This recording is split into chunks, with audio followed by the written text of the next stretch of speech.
ఆరాధించక దేవుని వాక్యం ధ్యానించి ప్రభువును ఆరాధిస్తాం. ధ్యానించక పూర్వం కొద్దిగా ముందు ఒక వచనాన్ని ఆధారం చేసుకుని తర్వాత మన వాక్యాన్ని ధ్యానిస్తాం. చూడండి, మార్కు సువార్త 12వ అధ్యాయం. మార్కు సువార్త 12వ అధ్యాయం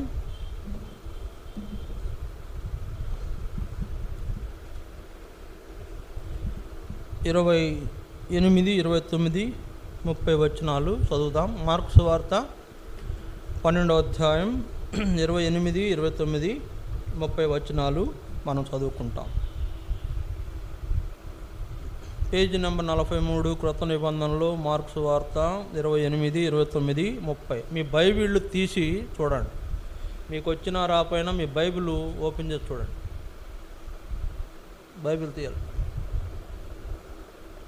బైబిల్ తీయి. వచ్చినా రాపోయినా బైబిల్ తీయండి. బైబిల్లో చూడండి, చదువుతాము, అప్పుడు చూడండి, దేవుడు అర్థం ఏంటో చెప్తాడు. సరే, మార్కు సువార్త 12వ అధ్యాయం 28, 29, 30 వచనాలు. శాస్త్రులలో ఒకడు వచ్చి వారు తర్కించుట విని ఆయన వారికి బాగా ఉత్తరమిచ్చానని గ్రహించి ఆజ్ఞలన్నిటిలో ప్రధానమైనదేదని ఆయనను అడిగెను.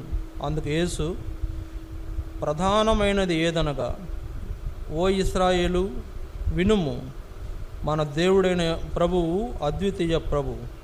నీవు నీ పూర్ణ హృదయంతోనూ, నీ పూర్ణ ఆత్మతోనూ, నీ పూర్ణ వివేకంతోనూ, నీ పూర్ణ బలముతోనూ నీ దేవుడైన ప్రభువును ప్రేమింపవలెనన్నదియే ప్రధానమైన ఆజ్ఞ.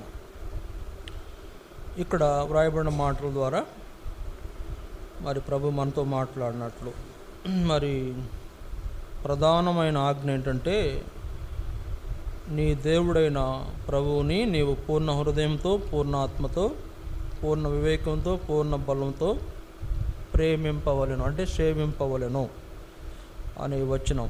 ఈ మాట పట్టుకొని మనం ప్రభువుని ఆరాధించినట్లు, దేవుడు మనతో మాట్లాడినట్లు వాక్యం ద్వారా చిన్న ప్రార్థన చేద్దాం.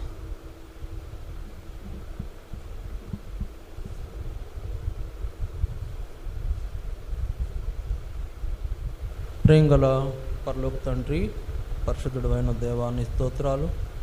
ఈ సమయంలో మరో పర్యాయం నీ పాదాలు చెందుకు వస్తున్నాము. కనుకరించండి, మీ కృప అనుగ్రహించండి. ఈ దినం మీ పిల్లలుగా మీ సన్నిధి మమ్మల్ని తీసుకొచ్చినందుకు స్తోత్రాలు. మాకు ఇచ్చిన అవకాశం వినియోగించుకొని ప్రతి ఒక్కరిని ఆరాధించినట్లు మీరే సహాయం చేయండి. ఓ ఇశ్రాయేలు వినుము, నీది ప్రభువు అద్వితీయ ప్రభువు అని మీరు జ్ఞాపకం చేస్తున్న మాటలను బట్టి స్తోత్రాలు. వాక్య ప్రకారం నేను ఆరాధించే అనుభవంలో మమ్మల్ని ఉంచము. నేను మా పితరులను ఆధారం చేసుకుని వాళ్ళు ఎలాంటి అనుభవాలు నేను గణపరిచారు, అలాంటి అనుభవంలో మేము కూడా నేను గణపరిచినట్లు సహాయం చేయండి. చదివిన వాక్య భాగం ద్వారా ఇంకా అనేక విషయాలు మాట్లాడండి. నీ పిల్లలు నేను ఆరాధించినట్లు ప్రతి ఒక్కరిని సిద్ధపరచము. వినగల చెవి, గ్రహించుకునే మనసు ప్రతి ఒక్కరి దయచేయము. కీర్తన 81:10 ప్రకారం, మత్తయి సువార్త 10:20 ప్రకారం, నిర్గమ 4:12 ప్రకారం, యెహెజ్కేలు 2:1 ప్రకారం మీరే వాక్యం ద్వారా మీ దాసునిగా నన్ను బలపరిచి వాక్యం ద్వారా నీ ప్రజలతో మాట్లాడి ఆరాధించుటకై సిద్ధపరచమని కోర్సు. మీరే మహిమ ఆరోపించుకునము. నీ పిల్లలు ఎవరు కూడా ఆరాధన పోగొట్టుకోకుండా సహాయం చేయమని వందనములు స్తోత్రములతో యేసుక్రీస్తు వారి శ్రేష్టమైన నామమున మిమ్మల్ని స్తుతిస్తూ ప్రార్థించి వేడుకొనుచున్నాము తండ్రి, ఆమేన్.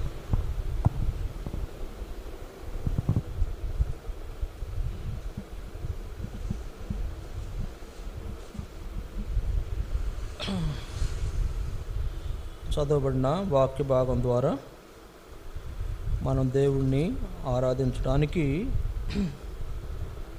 మరి ఇవ్వబడిన వాక్యాన్ని మనం ఆధారం చేసుకోవాల్సిన వారుగా మనం ఉన్నాం. ఏంటి ఆ వాక్యము? ఓ ఇశ్రాయేలు వినుము, మన దేవుడైన ప్రభు అద్వితీయ ప్రభు. కనుక మన దేవుడు అద్వితీయ దేవుడు, ఆయన గొప్ప దేవుడు. కనుక ఆయనను మనం ఆరాధించే విషయంలో ఎలా ఆరాధించాలో కూడా చెప్తున్నాడు. ఏమని? పూర్ణ హృదయముతో. నీవు పూర్ణ హృదయముతోనూ, పూర్ణ ఆత్మతోనూ, పూర్ణ వివేకముతోనూ, పూర్ణ బలముతోనూ నీ దేవుడైన ప్రభువును సేవించవలెను. సరే, పూర్ణమైన అంటే పూర్ణమైన బలము, పూర్ణమైన వివేకము, పూర్ణమైన హృదయము, పూర్ణమైన ఆత్మతో మనం దేవుడిని ఏం చేయాలా? ఆరాధించాలి. ఏదో మన ఆరాధన టెంపరవరీగా కాదు, తాత్కాలికమైన ఆరాధనలాగా కాదు, కానీ మన ఆరాధన దేవునికి సంతోషం కలిగించే ఆరాధన. అంటే ఎల్లప్పుడూ ఆయన్ని ఆరాధించే అనుభవంలో మనం ఉన్నప్పుడు దేవుడు నిజంగా ఆనందించే దేవుడుగా ఉంటాడు. కనుక మనం గత దినాల్లో మన పితరులైన వారి యొక్క జీవితాలను ఆధారం చేసుకుంటూ మనం దేవుణ్ణి ఆరాధిస్తున్నాం కదా. పోయిన వారం ఎవరిని ఆధారం చేసుకున్నామంటే ఎవరిని ఆధారం చేసుకున్నాం? హన్నా అనేటువంటి ఒక సహోదరి జీవితాన్ని మనం ఆధారం చేసుకుని ఆమె ఎలాంటి అనుభవాల్లో దేవుణ్ణి గణపరిచిందో మనం కూడా అలాగా గణపరచాలని పోయిన వారం మనం విన్నాం. ఈ వారం మనము నేర్చుకోవాల్సిన విషయం ఏంటంటే, దేవుణ్ణి ఆరాధించడం కొరకు ఎవరి జీవితాన్ని మనము మాదిరికరంగా తీసుకోవాలంటే కాలేబు. ఎవరంటే ఆయన కాలేబు. ఎవరి కాలేబు అంటే, నాకు బైబిల్ గ్రంథం అంతట్లో అంటే అందరూ మంచివాళ్ళే, అందరూ గొప్పవాళ్ళే, కానీ కొంతమంది కొంతమందిని చూసినప్పుడు చాలా ఎక్కువ గౌరవం కలుగుతుంది వాళ్ళ మీద నాకు. ఎవరంటే వాళ్ళల్లో ఒక ఆయన కాలేబు. ఎందుకు? దేవుడే ఆయన గురించి మంచి సాక్ష్యం ఇచ్చాడు. నిండు హృదయంతో దేవుణ్ణి సేవించాడు. దేవునికి తన యొక్క జీవితంలో ఎంతో ప్రాముఖ్యతనిచ్చి దేవుణ్ణి గణపరిచిన కాలేబు. ఆయన జీవితంలో దేవుడు ఒక భాగం పార్ట్ అయిపోయినాడు అంతే. మన జీవితంలో కూడా అట్లా ఉండాలి. దేవుడు ఒక పార్ట్ అయిపోవాలి. ప్రతి విషయంలో దేవునికి తగినట్లు ప్రవర్తించడం, దేవుని తగినట్లు నడుచుకోవటం, దేవుని తగినట్లు మన జీవితం ఉండటం అనేది కాలేబులో నుంచి నేర్చుకోవాల్సిన లక్షణం. చూడండి, కాలేబు అనగానే నాకు కొంచెం మంచి వ్యక్తి, ఆయన లక్షణాలు మనకు చాలా అవసరం అనిపిస్తుంది నాకు కాలేబు. ఎందుకంటే ఆయన గురించి బైబిల్లో చాలా తక్కువ సందర్భంలో రాయబడింది, కానీ ఎక్కువ భక్తి గలవాడు. బహుశా నేనేమంటానంటే, ఇశ్రాయేలీలు ఐగుప్తు దేశంలో ఉన్నప్పుడు దేవుడు వారిని విడిపించి తీసుకొచ్చిన తర్వాత ఎంతమంది బయలుదేరారు? అప్పుడు దాదాపుగా 6 లక్షల నడిచేవాళ్ళే 6 లక్షల మంది ఉన్నారు. పిల్ల జల్ల ముతగా తర్వాత బండ్ల మీద వచ్చేవాళ్ళు, వీళ్ళు రథాల్లో వచ్చేవాళ్ళు, మొత్తం 30 లక్షల పైనే. అది అంటే అందరం లెక్కెత్తే 30 లక్షల పైనే. వీళ్ళల్లో మరి దేవుడు వాళ్ళకి ఇస్తానన్న వాగ్దాన ప్రదేశానికి లేదా వాగ్దాన దేశమునకు మరి ఎవరు చేరారు? ఎవరు వెళ్ళారంటే 30 లక్షల మందిలో ఎవరు చేరారు తెలుసా మీకు? ఆ 30 లక్షల మందిలో 2 మాత్రమే వాగ్దాన దేశానికి ప్రవేశించారు. 30 లక్షల్లో 29,99,998 మంది ఏమైపోయారు? అరణ్య యాత్రలోనే రాలిపోయారు. కానీ ఇద్దరు ప్రవేశించారు. ఆ ఇద్దరు ఎవరంటే కాలేబు, యెహోషువ. ఆ ఇద్దరు ఎవరంటే కాలేబు, యెహోషువ. అంటే ఇశ్రాయేలీలు అక్కడి నుంచి బయలుదేరినప్పుడు ఎంతమంది అయితే లెక్కున్నారో వాళ్ళందరూ కనాన్లో ప్రవేశించలేకపోయారు. దేవుని వాగ్దాన దేశాన్ని వారు పొందలేకపోయారు. వాళ్ళ పిల్లలు వాళ్ళ యాత్రలో ఉన్నప్పుడు వాళ్ళ పిల్లలు ఎవరైతే ఉన్నారో వారు వెళ్ళారులే, కానీ ఆ మిగిలిన వాళ్ళందరూ కూడా ఐగుప్తు దేశం నుండి కాలినడకన బయలుదేరిన వారందరూ కూడా మధ్యలోనే చనిపోయారు. ఎంతమంది? 29,99,998 మంది. మధ్యలోనే అరణ్యంలోనే 40 సంవత్సరాల పాటు వాళ్ళని అరణ్యంలోనే తిరుగులాడి చేసినప్పుడు వాళ్ళు అక్కడే చనిపోయినారు.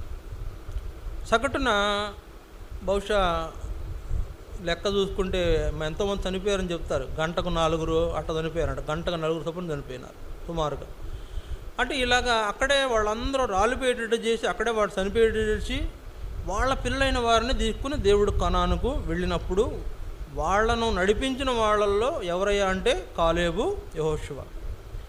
కనుక కాలేబు చాలా శ్రేష్టమైనటువంటి భక్తుడు, చాలా శ్రేష్టమైనటువంటి విశ్వాసం, లేకపోతే దేవుని ఏర్పాటును జరిగించిన వ్యక్తి. కనుక దేవుని ఎంత బలంగా అతను విశ్వసించాడో కాలేబు జీవితంలో మనము చూడవచ్చు. కాబట్టి కాలేబు జీవితాన్ని ఈరోజు మనం ఆధారం చేసుకుంటాం. ఇప్పుడు చూడండి, ఇద్దరిని గురించి చెప్పాను నేను, కాలేబు యెహోషువ ఇద్దరు కూడా బయలుదేరి వచ్చిన వాళ్ళలో ఇద్దరు కూడా కనాన్ దేశంలో అడుగుపెట్టారు, ప్రవేశించారు. అంతేకాదు ఇద్దరు చాలా అంటే దేవునికి తగినట్లుగా నడుచుకుంటూ ప్రజలందరికీ తగిన సూచనలు చేస్తూ ఈ యొక్క వాళ్ళ ప్రయాణంలో సహకరించిన ఈ ఇద్దరిని మనం జ్ఞాపకం చేసుకున్నప్పుడు, యెహోషువనేమో దేవుడు ఇశ్రాయేలుకు నాయకుడిగా చేసి కాలేబుని ఏం చేశాడు? కాలేబును ఆయన ఒక ప్రత్యేకమైనటువంటి కేటగిరీగా పెట్టాడు. కాబట్టి ఇట్లాంటి కాలేబు ఎంతో భక్తి, యెహోషువ కంటే భక్తిపరుడు. నేను ఒక మాట చెప్పగలను కాలేబు గురించి, యెహోషువ కంటే భక్తిపరుడు. అయితే దేవుని ఏర్పాటు మరి యెహోషువ మీద ఉండటం చేత కాలేబు నాయకత్వం తీసుకోలేకపోయినాడు. ఆ నాయకత్వం యెహోషువకి ఇవ్వబడింది. దేవుడు ఎందుకో యెహోషువకి ఇచ్చాడు. బహుశా యెహోషువ రఫ్ అండ్ టఫ్. యెహోషువ ఎలాంటి వాడంట? రఫ్ అండ్ టఫ్ అంటే యుద్ధాలు చేస్తాడు, బాగా కత్తిని బాగా వాడతాడు. యుద్ధాలకు వెళ్ళి యుద్ధాల్లో అనేక మంది శత్రువులను సంహరించడం అంటే యెహోషువకు మంచి వెన్నతో పెట్టిన విద్య. కాలేబు అట్లాంటి కాదు, కాలేబు సౌమ్యుడు. ఆయన యుద్ధం చేస్తాడులే కానీ అంత కాదు, అంత ఆరితేరిన వ్యక్తి కాదు. కనుక అందుకే కాలేబును దేవుడు నాయకుడిగా చేయలేదేమో. అయితే ఆయనకు ప్రత్యేక స్థానం ఇచ్చాడు దేవుడు. కాలేబుకి ఏం చేశాడు? ప్రత్యేక స్థానము ఇచ్చాడు. ఇప్పుడు ఈ కాలేబులో నుండి మనం ఒక 5 లక్షణాలను చూస్తాం. 5 లక్షణాలను చూసి ఆయన ఎలాంటి లక్షణాలు కలిగి దేవుణ్ణి ఆరాధించిన అనుభవంలో లేదా ఘనపరిచిన అనుభవంలో ఉన్నాడు, అట్లా మనం కూడా అలాంటి అనుభవంలో దేవుడిని ఆరాధించినట్లు ఒక 5 లక్షణాలు త్వరగా నేను చూపిస్తాను.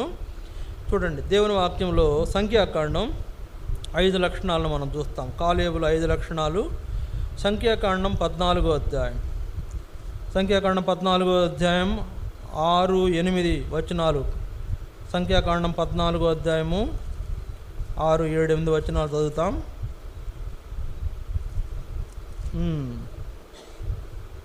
6, 7, 8 వచనాలు.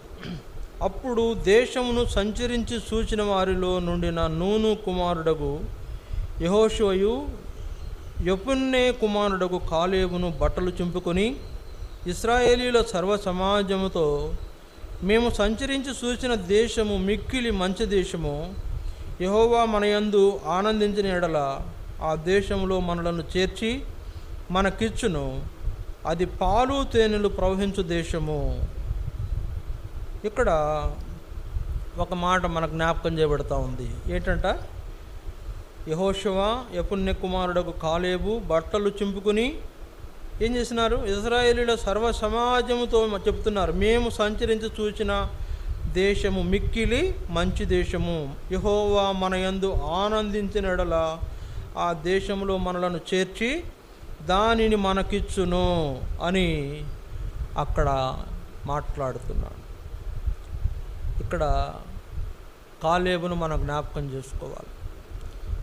ఏం చేసినారంటే, ఇశ్రాయేలీలు ఐగుప్తు దేశం నుంచి విడిపించి వాళ్లను కనాను దేశానికి నడిపించినప్పుడు కనాన్లో ప్రవేశించబోతారనగా వీళ్ళు ముందుగా కనాన్లో మొత్తం అంతా కూడా వేగు చూశారు.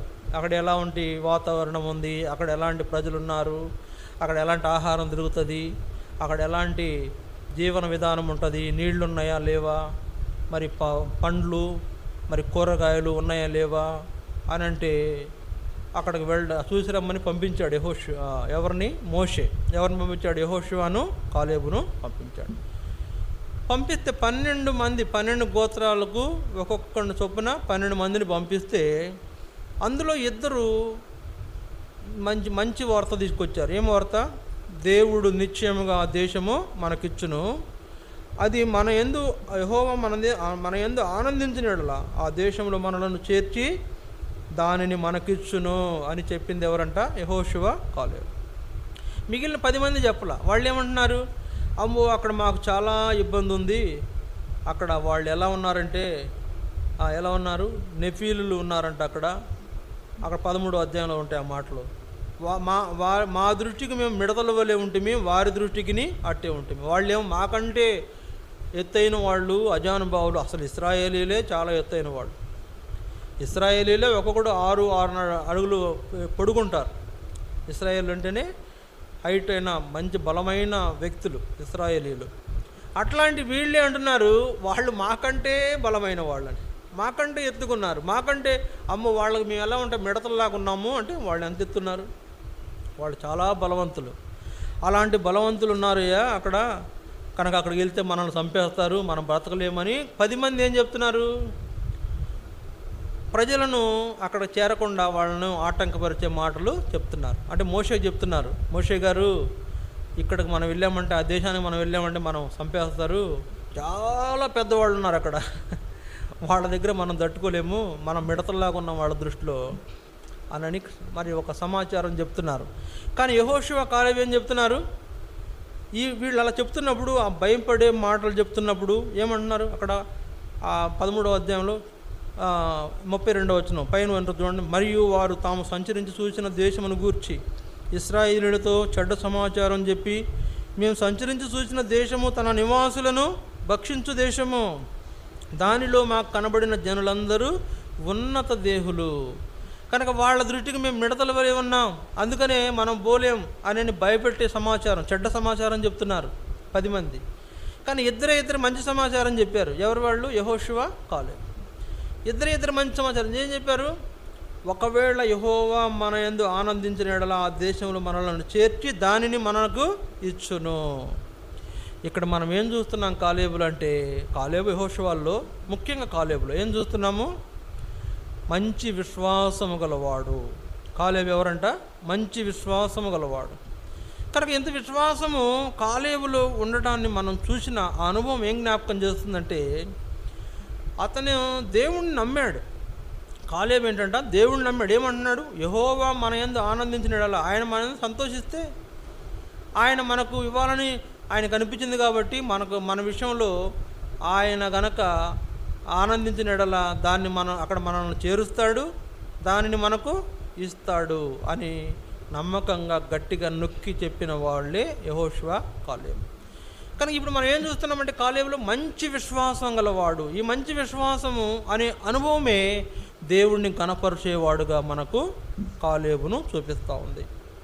ఈ మంచి విశ్వాసమే కాలేబు దేవుణ్ణి కనపరిచేవాడుగా చూపిస్తున్న ఇలాంటి అనుభవంలో మనం కూడా మన జీవితంలో మంచి విశ్వాసము కలిగి దేవుణ్ణి గణపరిచే ఆ అనుభవంలోనికి తీసుకురాబడిన ఆ విధానాన్ని మనం ఆధారం చేసుకొని మనం కూడా దేవుని యందు మంచి విశ్వాసం కలిగి ఆయన ఆరాధించే స్థితిని మనం కలిగి ఉండాలనేది అక్కడ మనకు జ్ఞాపకం చేయబడుతున్న సంగతి. కనుక కాలేబులో మనం చూస్తున్న మొదటి విషయం ఏంటంటే మంచి విశ్వాసం. చూడండి, 10 మంది తప్పుడు సమాచారం చెప్పారు, కానీ ఈయన విశ్వాసంతో చెప్పాడు, దేవుడు తప్పనిసరిగా దాన్ని మనకు ఇస్తాడు. ఒకవేళ అక్కడ ఎవరైనా ఉన్నత దేవుళ్ళు ఉన్నారనుకుంటున్నారా, దేవుడు వాళ్ళను మన ముందు నుంచి వాళ్ళని ఏం చేస్తాడంట, వెళ్ళగొడతాడు. మన ముందు నుంచి దేవుడు అవసరమైతే వాళ్ళని వెళ్ళగొట్టి దాన్ని ఖాళీ చేసైనా మనకిస్తాడు.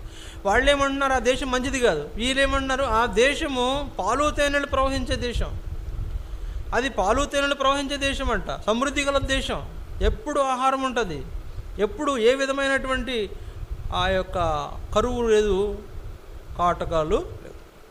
కనుక అలాంటి విశ్వాసం, మంచి విశ్వాసాన్ని కనుపరిచిన కాలేబు దేవుణ్ణి ఆరాధించిన అనుభవం ఉన్నట్టు మనం కూడా అలాంటి అనుభవం ఉండాలనేది దేవుని వాక్యం ద్వారా దేవుడు మనకు జ్ఞాపకం చేస్తున్నాడు. ఇది మొదటి విషయం. రెండో చూడండి, అదే సంఖ్యాకాండం 14వ అధ్యాయం, అదే సంఖ్యాకాండం 14వ అధ్యాయం 24వ వచనం. సంఖ్యాకాండం 14:24.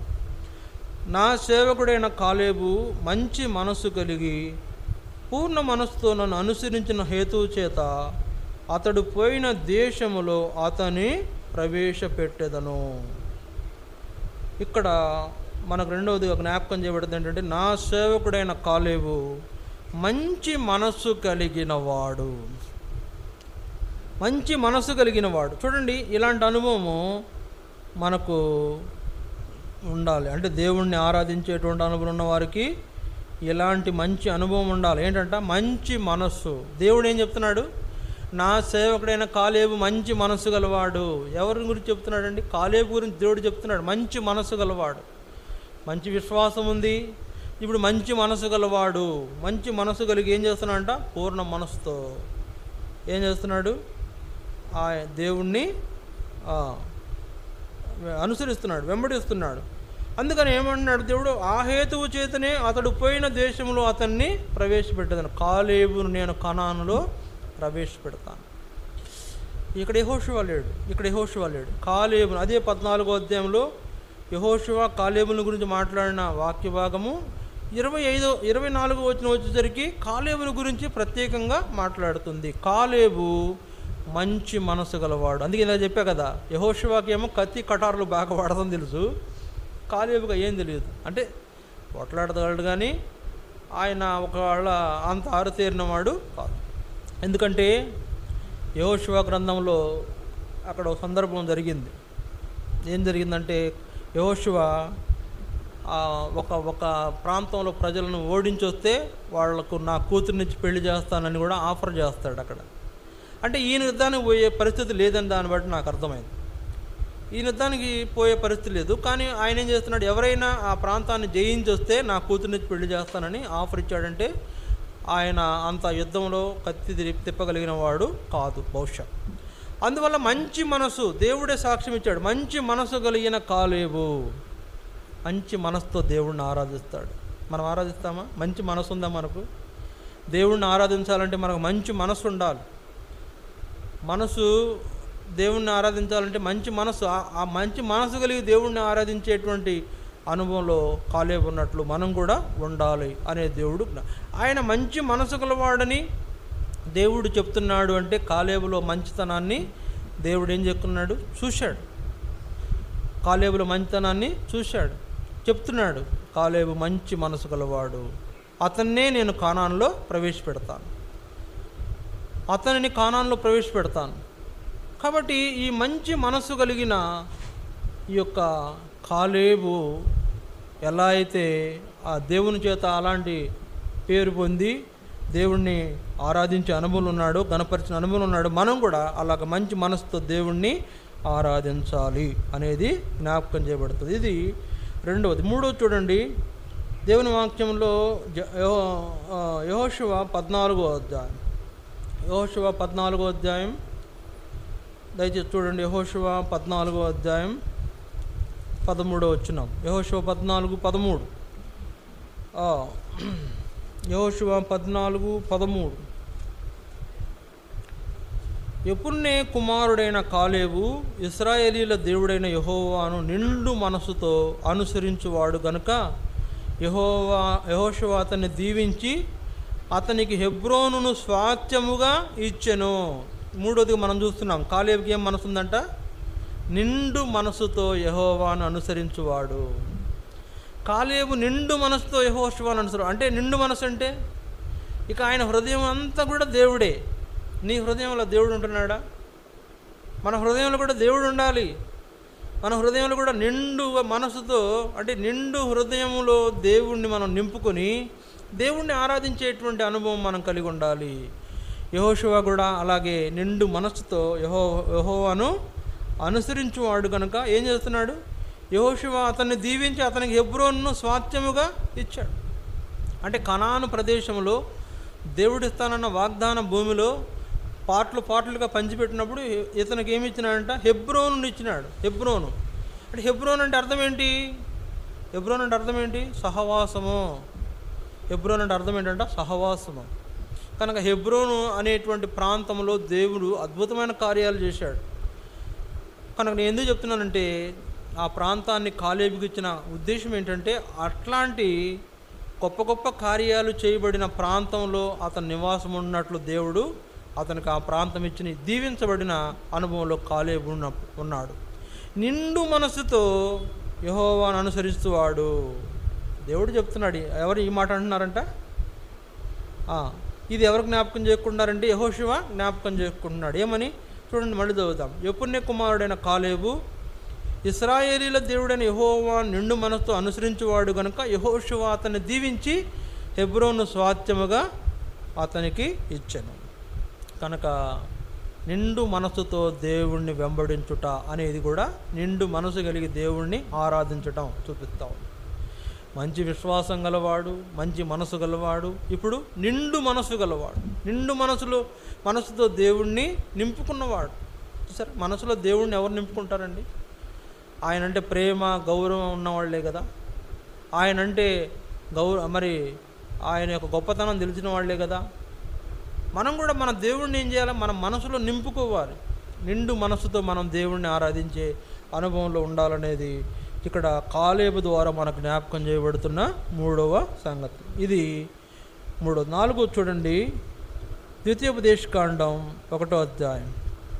ద్వితీయోపదేశకాండం 1వ అధ్యాయం, అక్కడ ఒక మాట చూద్దాం. 36వ వచనం. ద్వితీయోపదేశకాండం 1వ అధ్యాయం 36వ వచనం. 36. యెఫున్నె కుమారుడైన కాలేబు తప్ప మరి ఎవడునూ చూడడు. అతడు పూర్ణ మనస్సుతో యెహోవాను అనుసరించెను గనుక అతడు దానిని చూసును. అతడు అడుగుపెట్టిన దేశమును నేను అతని సంతానమునకు ఇచ్చేదనని ప్రమాణం చేశాను. ఇక్కడ కాలేబులో ఉండే 4వ లక్షణం పూర్ణ మనస్సుతో. ఏ మనసుతో? పూర్ణమైన మనసుతో. అంటే మంచి మనసు ఉండగానే అది కదండి, మంచి మనసు ఉండగానే సరిపోదు. అది ఆ మనసును పూర్ణమైన మనసుతో ఏం చేస్తాడంట? యెహోవాను అనుసరిస్తాడు. పూర్ణమైన మనసుతో యెహోవాను అనుసరిస్తాడంటే యెహోవాను ఆరాధిస్తాడు, యెహోవాను కనపరుస్తాడు, యెహోవాను నమ్ముతాడు, యెహోవాకు అప్పగించుకుంటాడు, యెహోవా మాట వింటాడు, యెహోవా చెప్పినట్లే చేస్తాడు, దేవుని ఏర్పాటునే చేస్తాడు. కనుక పూర్ణ మనసుతో యెహోవాను అనుసరించిన కాలేబు వలె మనం కూడా పూర్ణ మనసుతో దేవుణ్ణి ఆరాధించాలి. పూర్ణ మనసుతో అంటే నిండు మనసు వేరు, పూర్ణ మనసు. నిండు మనసు అంటే ఇప్పుడు మనం ఏదేంటో నీళ్లు పోయండి, ఇప్పుడు బాటిల్ నీళ్లు పోసాం, ఎంత పోసినా ఆ పైన వెలుతూ ఉంటుంది, కొంచెం వెలుతూ ఉంటుంది. అట్లనే ఇప్పుడు నిండు మనసు అంటే అది అనుకుందాం. పూర్ణ మనసు అంటే ఏంటికి? ఏ వెలుతి లేదు ఇక. అంతా ఆయన మనసు అంతా కూడా దేవుడే, ఆయన మనసు అంతా కూడా దేవుని కార్యాలే. ఆయన మనసు అంతా కూడా ఐగుప్తులో ఉన్నప్పుడు మేము ఎంతో బాధలు పడ్డాము, ఆ బాధలు అనుభవించిన మమ్మల్ని దేవుడు ఏం చేశాడు? విడిపించాడు, క్షేమంగా కనాను దేశానికి నడిపించాడు. ఆయన ఎంత గొప్ప కార్యాలు చేశాడు. ఎర్ర సముద్రాన్ని 2 పాయలుగా చీల్చాడు, ఎరుకోను కూలగొట్టాడు. తర్వాత అనేక మంది మాకు విరోధంగా ఉన్న రాజులందరినీ ఆయన ఓడించాడు, మా ద్వారా ఎన్నెన్నో గొప్ప కార్యాలు జరిగించాడు అని చూసిన ఆ సంగతులన్నీ కూడా ఆయన మనసులో నింపుకున్నప్పుడు ఈ నిండు మనసు అంటే పూర్ణమైన మనసుతో దేవుణ్ణి ఆరాధించుట అనే లక్షణం కాలేబు కలిగి ఉన్నాడు. పూర్ణ మనసుతో మనం ఆరాధిస్తామా? పూర్ణమైన మనసుతో మనం దేవుడిని ఆరాధిస్తామా? పూర్ణమైన మనసుతో మనం దేవుడిని ఆరాధించాలంటే ఏం చేయాలి? ఏముండాలా? మంచి విశ్వాసం ఉండాలా, మంచి మనస్సు ఉండాలా, నిండు మనసు ఉండాలా, పూర్ణ మనసు అప్పుడే వస్తుంది, అప్పుడే పరిపూర్ణం అవుతుంది. అందుకే అక్కడ మనం చూసిన మార్కు సువార్త 12:29 వ్రాయబడింది, 30లో ఏం రాయబడింది? ఓ ఇశ్రాయేలు, మన దేవుడైన ప్రభు, అద్వితీయ ప్రభు, నీ పూర్ణ వివేకముతో, నీ పూర్ణ బలముతో, నీ పూర్ణ జ్ఞానముతో నువ్వేం చేయాలా? నీ దేవుణ్ణి ప్రేమించాలి, లేకపోతే నీ దేవుణ్ణి సేవించాలి. కనుక నీ పూర్ణ మనస్సుతో దేవుణ్ణి సేవించుట అనేది ఇక్కడ కాలేబు జీవితంలో పూర్ణ మనసుతో దేవుణ్ణి ఆరాధించుట అనే అనుభవాన్ని మనం కాలేబులో చూస్తున్నాం. మనం కూడా పూర్ణమైన మనసుతో దేవుణ్ణి ఆరాధించాలి. ఇక మధ్యలో ఏం ఉండకూడదు. ఇక మధ్యలో వేరే తాలింపులు వేయబాకండి, వేరే పులిహోరలు పెట్టబాకండి. ఇక పూర్ణమైన మనసుతో దేవుణ్ణి ఆరాధించడం అంటే ఇక ఏ పులిహోరతో పని లేదు, ఏ కరివేపాకు తాలింపులతో కూడా పని లేదు. కాబట్టి పూర్ణ మనస్సుతో దేవుణ్ణి ఆరాధించుట అనే లక్షణం కాలేబు కలిగి ఉన్నట్లు మనం కూడా అంతే పూర్ణ మనస్సుతో దేవుణ్ణి ఆరాధించే వారికి ఉండాలని జ్ఞాపకం చేస్తున్నాడు దేవుడు. ఇది 4వది. 5వ చూడండి, చివరికి ఒక మాట చదువుకొని మనం ముగించుకుంటాం. 5వది దేవుని వాక్యంలో మనం చూసినప్పుడు సంఖ్యాకాండం 32వ అధ్యాయం, సంఖ్యాకాండం 32వ అధ్యాయం 11వ వచనం చూడండి. సంఖ్యాకాండం 32వ అధ్యాయం 11వ వచనం. సంఖ్యాకాండం 32:11. 20 ఏండ్లు మొదలుకొని పై ప్రాయము కలిగి ఐగుప్తు దేశంలో నుండి వచ్చిన మనుషులలో పూర్ణ మనస్సుతో యెహోవాను అనుసరించిన కెనేజీయుడగు యెఫున్నె కుమారుడైన కాలేబును, నూను కుమారుడైన యెహోషువయు తప్ప మరి ఎవడునూ పూర్ణ మనస్సుతో నన్ను అనుసరించలేదు కనుక నేను అబ్రహాం, ఇస్సాకు, యాకోబులకు ప్రమాణపూర్వకంగా నిచ్చిన దేశమును వారు తప్ప మరి ఎవరునూ చూడరని ప్రమాణం చేసినాడు దేవుడు. ఇక్కడ మనకు ఏం జ్ఞాపకం చేయబడుతుంది? ఇలా చూసిన అన్ని సందర్భాల్లో కూడా మంచి విశ్వాసంతో దేవుడిని అనుసరించిన కాలేబు, తర్వాత మంచి మనసుతో దేవుడిని అనుసరించిన కాలేబు, నిండు మనసుతో దేవుడిని అనుసరించిన కాలేబు, తర్వాత పూర్ణ మనసుతో దేవుడిని అనుసరించిన కాలేబు. ఇక్కడ కూడా ఏం చూస్తున్నాము? ఇక్కడ కూడా అది చూస్తున్నాం. ఏం చూస్తున్నాం? పూర్ణ మనసుతో యెహోవాను అనుసరించిన కెనేజీయుడగు యెఫున్నె కుమారుడగు కాలేబు.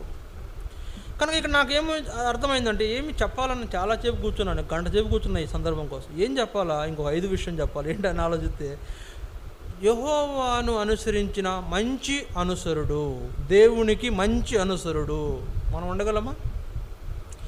దేవునికి మంచి అనుసరుడు కనుకనే దేవుడు అన్ని చోట్ల మంచి మనస్సుతో నన్ను అనుసరించను, నిండు మనస్సుతో నన్ను అనుసరించను, పూర్ణ మనస్సుతో నన్ను అనుసరించను అని ఆయన చెప్పుకుంటూ వస్తున్నాడు. అంటే దేవుని అనుసరుడుగా మారిపోయినాడు. తన జీవితం దేవుని అనుసరించేదిగా అయిపోయింది. ఇప్పుడు ఆయన ఎక్కడ పోతే, అంటే ఎక్కడైనా దేవుడు ఆయనతో కూడా, దేవునితో కూడా, లేదా దేవుడు కాలేబుతో కూడా దేవుడు. అలాంటి అనుభవంలో, దేవుడిని అనుసరించే అనుభవంలో కాలేబు ఉన్నాడు. అనుసరించుట ద్వారా ఆరాధిస్తున్నాడు. చూసారా? అనుసరించే అనుభవంలో ఆరాధన. మనం కూడా అంతే, దేవుడిని నిండు మనసుతో అనుసరిస్తున్న విధానంలోనే ఆరాధన చేయగలుగుతాం. అంటే దేవుని అనుసరులుగా మనం ఉండలేదనుకోండి. దేవుని అనుసరులు ఏంటి? ఆయన చెప్పింది వింటాం, ఆయన చెప్పినట్లు చేస్తాం, ఆయన చెప్పినట్టు నడుచుకుంటాం, ఆయన చెప్పినట్టు జీవిస్తాం. ఆయన ఇస్తేనే ఏదైనా, ఆయన ఇవ్వకపోతే మనకేమీ లేదు అన్నట్లు. మనం అట్లా ఉండకపోతే ఆయన అనుసరులుగా ఉండలేం. మనం ఏం చేస్తాం? బైపాస్లు వెతుక్కుంటాం, వేరే మార్గాలు వెతుక్కుంటాం, ఆ మార్గం, ఈ మార్గం, ఇంకో మార్గం, ఇటు వెళ్ళిపోతూ ఉంటాం. అంటే దేవుని అనుసరుడు అంటే మనం ఏం చెప్తానంటే, ఏం చెప్పాలనుకుంటున్నానంటే, పూర్తిగా దేవుని మీదే ఆధారపడతాడు. డిపెండింగ్ పర్సన్, దేవుని మీద ఆధారపడిన వ్యక్తి కాలేబు. అంటే మంచి అనుసరుడుగా దేవుణ్ణి ఆధారం చేసుకున్న వ్యక్తిగా దేవుడిని ఆరాధిస్తున్న కాలేబు. మనం కూడా అలా ఉండాలి. మరి కాలేబు, ఇప్పుడు భక్తుల జీవితాలు ఎందుకు జ్ఞాపకం చేసుకుంటున్నామంటే, వాళ్ళ అనుభవాలు మన జీవితంలో కూడా ఉండడం దేవుణ్ణి మనం సంతోషపెట్టడానికి కారణమవుతుంది. కనుక కాలేబు యొక్క లక్షణాలు అక్కడ మార్కు సువార్త 12లో జ్ఞాపకం చేయబడినట్టు, ఓ ఇశ్రాయేలు అన్నకాడ నీ పేరు పెట్టుకో, ఓ ఇశ్రాయేలు అన్నకాడ మీ పేరు పెట్టుకోండి, ఓ ఇశ్రాయేలు అన్నకాడ ఓ విశ్వాసి అని పెట్టుకోండి. ఓ విశ్వాసి, మన ప్రభువు అయిన దేవుడు అద్వితీయ ప్రభువు. ఆయనను పూర్ణ మనసుతో, పూర్ణ వివేకంతో, పూర్ణ ఆత్మతో, పూర్ణ బలముతో ఆయన సేవించు, ఆయన్ని ఆరాధించు అని జ్ఞాపకం చేయబడుతున్న అనుభవంలో కాలేబు ఉన్నాడు. మనం కూడా అట్లాంటి అనుభవంలోనే ఆరాధించాలని దేవుని వాక్యం ద్వారా దేవుడు మనకు జ్ఞాపకం చేస్తున్నాడు. ఈ వాక్యాన్ని మనము ఆధారం చేసుకుని ప్రభువును ఆరాధిస్తాం. ఒకరి తర్వాత ఒకరు ప్రభువును ఆరాధించండి. దయచేసి ఆరాధించండి.